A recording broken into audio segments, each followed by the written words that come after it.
Hello one and all! So today, I want to talk about something a little different. I want to talk about Irma. For those of you who don't know, Irma is an online webcomic created by Brandon Santiago about an adorable little girl whose father is a horror author and whose mother is Samara from The Ring. So yeah, she's 50% ghost, but for the most part of the series about her, doing ordinary things, living her daily life, playing hide and go seek, hanging out with her friends, going to the doctor, or just spending time with her family. And it is a series that I absolutely friggin' love. So, a few weeks back, when I saw a YouTube video on Irma Uncut's channel announcing that they were going to start making an Irma animated series, and that they had created an Indiegogo campaign to fund it, I was absolutely thrilled, and I immediately went to go support it, but there were a few things that raised some pretty big red flags. I mean, the first thing I noticed is the fact that there were no perks for backing the project. I don't think I've ever seen a legitimate crowdfunding campaign that didn't offer you something for supporting the project. I mean, I get it's an animated web series, probably not going to bring a ton of money, now they can just give away solid gold watches or whatever. But at the very least, this guy is an artist, he can give you artwork for supporting his campaign. When I supported Butch Hartman's Indiegogo campaign, I got 2 sketches that he'd made personally, which I currently have hanging on my wall over there, and I absolutely freaking love them. So yeah, this is the first red flag that something wasn't quite right about this campaign. Next up, there was the fact that the description at no point actually confirmed 100% that this was being made by the actual creator of Irma. So that worried me a bit, and also the flexible goal, which always is a little bit concerning. Then I went to the comment section of the YouTube video, and it became very clear that not only was this campaign being run by someone other than the actual creator of Irma, but that they'd also in no way received permission from the real creator of Irma, Brandon Santiago, to be running this crowdfunding campaign. So yeah, it definitely seems like this is a scam. But I am an eternally optimistic person. I like to believe the best in people. The person behind Irma Uncut's YouTube channel has been posting about Irma for 2 years now, very regularly, almost once a week, sometimes more than that. So maybe they actually were planning on creating an Irma animated series. There were a few videos on the channel of someone drawing Irma, and I have not been able to find those videos anywhere else on the internet, so maybe they were actually created by the person behind Irma Uncut, and he does actually have enough artistic ability to really make an Irma animated series. That being said, though, Irma Uncut has also been accused of stealing fan art and using it to sell unlicensed merchandise. Not even good merchandise, too. The actual merchandise you can find on the Irma store is absolutely amazing. That's actually where I bought this shirt. Absolutely freaking love it. I put it on just for this video.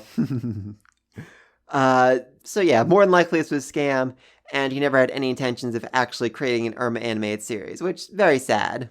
Now, the actual creator of Irma, Brandon Santiago, has made a post explaining, yes, this is a scam, we in no way gave permission to do this, and we are seeking legal action against him, which, yeah, they probably should. Because not only was he selling unlicensed merchandise and running a fake crowdfunding campaign, but he was also posting the entirety of comics on his channel that people, actually need to pay for. So yeah, he definitely lost a lot of trust in doing that. I do actually just want to point out one thing from the post Brandon Santiago made about Irma Uncut.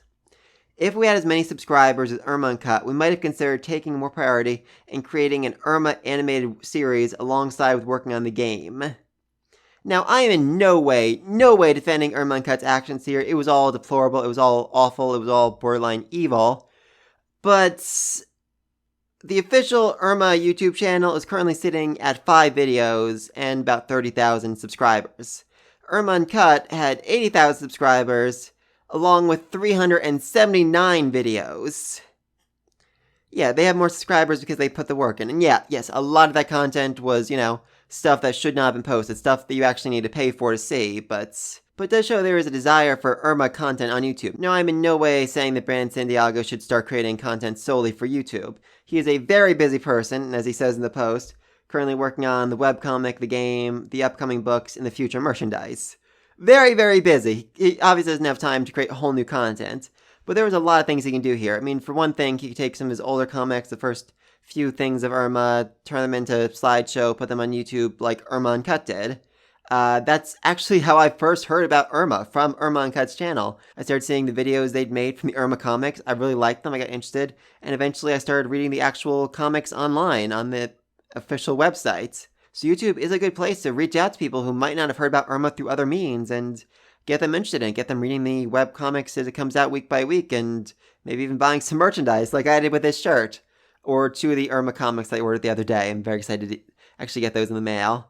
But besides that, though, one of my favorite YouTube channels right now is run by the artist behind Dr. Stone, one of my favorite mangas of all time, good old Boichi. Basically, every week he posts a video of himself actually drawing a panel from the most recently released chapter of Dr. Stone. And as a struggling artist, I am amazed and fascinated watching this come to life, and I'm sure Brandon Santiago could do the same thing. Give a little peek behind the curtain, show the process of how Irma is drawn, how each chapter is made.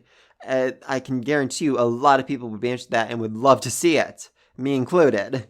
So yeah, I am in no way defending Irma Uncut. What they did was reprehensible, and I get that Brandon Santiago is a very, very busy man, but I'm just saying there are a lot of things that can be done to gather more interest in his YouTube channel, and to reach out to people who may not have heard about Irma in the past, but who will absolutely love it once they do. So yeah, this was a little bit differently than the videos I usually make, and I made it for 2 reasons. First of all, I'm a big fan of Slope's Game Rooms and their Kicks Gamer videos. If you haven't seen them before, I definitely recommend checking them out. They are a lot of fun to watch. And secondly, because I'm just a really big fan of Irma, and I wanted to spread the word about her. And if you've made it this far in the video without ever hearing about Irma, that means you're here for me? Oh my god, that means so much to me. Thank you! And I would seriously, seriously recommend you check her out. I'm going to leave a bunch of links in the description down below. But if you click this video because you are a fan of Irma, leave a like and let me know in the comments down below. If this video gets enough attention, I would absolutely love to start making Irma content, reviewing the latest chapters and whatnot. There's an Irma game that's going to come out eventually. I'm very excited to check that out. So I could do a review on that too. But please, let me think of all this down below. Be sure to like and subscribe to the next video. And until then, peace!